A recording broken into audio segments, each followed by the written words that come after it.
Hello everyone, welcome to day 21. And today is one of my favorite topics, malware analysis. Malhare.exe. Okay, that was a tough reading. So let's go in. Today's video is from HackC, and there's only one video. Okay, so they tell us to start attack box. Start attack box is at the top. So be careful, they are providing malware. I'm not sure if the malware is dangerous, but never execute malware on your own machine. Always use a virtual machine or the attack box.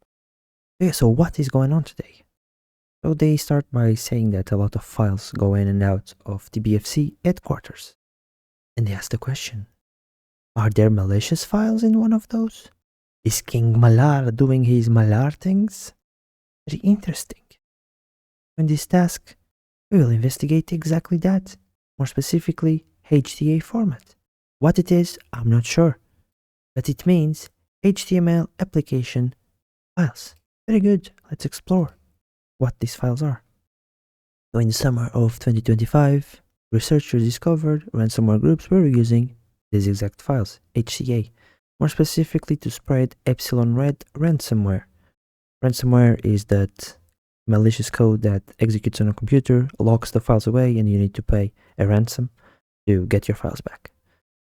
Okay, very nice. So what are HTA files? HTA files are basically HTML files with HTML, CSS, and JavaScript that were made to run in Windows. This was created because, some of you know, if you are web developers, working with these languages is very easy and it's not complicated at all. And so that makes it easy for some developers, Windows researchers to work with these technologies, and they are run directly by Microsoft HTML application host, which is this exe process, sorry. And they have very practical use cases. You can watch it here. So what is the structure of this file? They have the HTA declaration, which is this, I suppose. The interface, HTML and CSS, this, I guess. And the script, it can be VBScript or JavaScript, which is also on the body, most likely. So how is King Malhare turning these into weapons? So these files, like most other files, are delivered by phishing. This HTA can execute a script that fetches additional binaries or script from an attack server, from the attacker server, which is called a C2 server. They have, of course, like we talked about in previous videos, they can use obfuscation and evasion techniques, like putting everything in base64, and like that they can hide what they really want to do. And in most cases, they use a technique which is called, I'm not sure if it's a technique or if it's a concept, but it's called living off the land.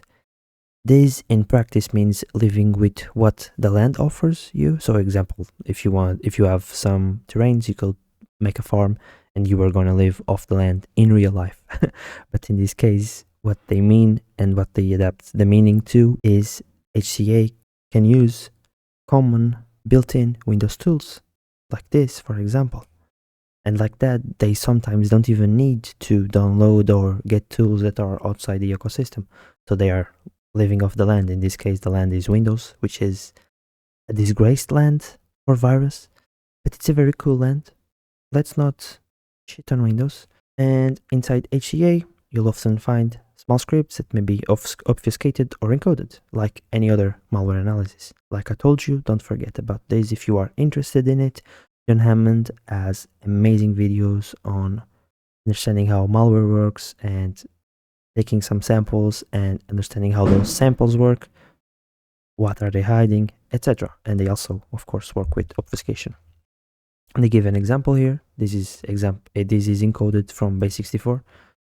As you can see, they decode it in real life, and this is enough to trick an antivirus, maybe.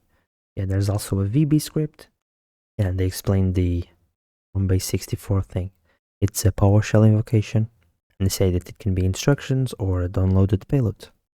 And yeah, they decode the supposed URL with cyberchef, which we also have worked with. Then they have, in the PowerShell command, they have 3 key variables, U, C, and B.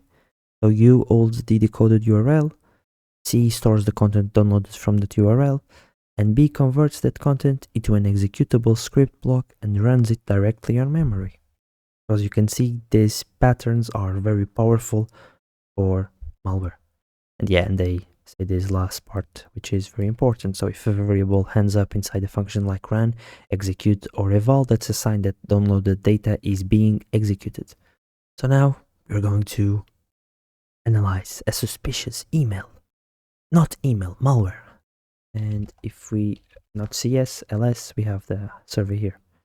We can, is it Sublime? Yeah, they tell us to open the file here. I was trying to open it from the terminal, but I'm not sure of the command to open it through the terminal, but it's possible if you search for it. Open file. So yeah, so we have a bunch of questions. So let's answer them as we go. So first, they ask us, what is the title? Title is this section. So as you can see, this is plain HTML. Then they ask us what VBScript function is acting as if it's downloading the survey questions. Okay, so now we go into the script section. As we can see, this is VBScript, like they told us. And then we have a couple of questions. So get questions. We have the provide feedback. Now we have the decode base 64. And we have the rs binary to string. And the rest is HTML. Okay, we have an idea of what's going on. Yeah, so these are most likely helper functions. They decode base 64 and they do that base 64 to string, it seems. So this function is using that decoded string, and then it seems that they call the provide feedback. This function most likely, yeah, they are creating object Internet Explorer application, and they navigate to the website that they have here. So maybe it's the get questions, I will think. Yeah, exactly. And now they ask us for the URL. This is wrong. HTTP. Oh, they just want this part, it seems. I'm gonna copy the rest. So in this case, they were kind of smart because they are disguising the download of virus, or not virus, more things with the get questions function. So it seems like we are getting the questions from this website, but maybe it isn't questions, and it's what they are saying. So this may seem like a real website, a real URL, but as you can see here, there's a double I, which I think is a use case for typosquatting. So using similar or close enough characters to trick users. But yeah, so it's the I. And then they ask us to say that there's sometimes malicious HTA often includes real looking data like survey questions. Make it seem authentic. How many questions does the survey have? So can we, yeah, we have 4 questions, it seems. My bad, it's not 5, it's 4, like I said. Yeah, and they say here that even in this fake survey, they still use social engineering to try and incentivize the users to, not incentivize, make the users feel safe in this case. And they are promising a trip to make it more attractive to the users. So yeah, so they are winning a trip to the South Pole. Who wants to go to the South Pole? Probably not me, it's very cold most likely. Okay, now there seems to be 2 pieces of information about the computer it is running on are being exfiltrated. So what are these 2 pieces? I'm not sure. I'm going to check to see if I can get there. Yeah, so I think it's this. So they create this object, which I'm not sure it is, but then they hear computer name and username. So it's most likely both of this. So the computer name and the username. So as you can see, analyzing malware is very analytical, but if you think of it like a puzzle, like you are trying to uncover this mystery, it can be very fun, especially if you like mysteries. Are you a fan of Detective Conan, maybe? Or even Sherlock Holmes? Well, this is just for you, but in your computer. And if you are good enough at it, you can stop attacks from happening, which is very nice. And then they ask us, what is the endpoint the data is being exfiltrated to? It seems to be details. They send it as query parameters in the URL. And what HTTP method is being used to exfiltrate the data? So what is the HTTP method? It's probably I think it's a put. I'm not like 100% sure. It can also be a get. It has to be a put, right? Do they say it? Control F, okay. Put. Oh, so it's a get. They don't say exactly what it is. So the default is get. Yeah, okay. Because they aren't specifying, I assume that they are using the default, and the default in any request is a get.